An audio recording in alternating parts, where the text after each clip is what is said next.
IPL प्रथम match खेली Mumbai Indians को देले बड़ सफलता। हाँ दर्शक बंधु आमे कहूचु बाम हाथी द्रुत बोलर अश्विनी कुमार को कथा। 2025 मार्च 31 तारिख रे खेला जाइथिबा Mumbai Indians versus Kolkata Knight Riders match रे डेब्यू करिथिले अश्विनी कुमार। मुंबई इंडियंस पैन डेब्यू करुथिबा अश्विनी तांको आईपीएल कैरियर प्रथम बॉल रे कोलकाता नाइट राइडर्स अधिनायक अजिंक्य राहाणे को आउट करथिले।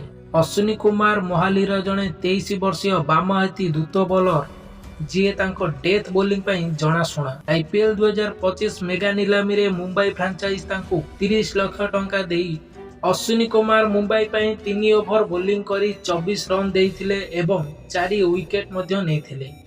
डेब्यू रे 4 विकेट नेथिबा प्रथम भारतीय खेलाड़ी भाबे से इतिहास रचिछंती एवं इतिहास रचिबा सहित मुंबई इंडियंस को 2025 प्रथम विजयर स्वाद चखाइछंती।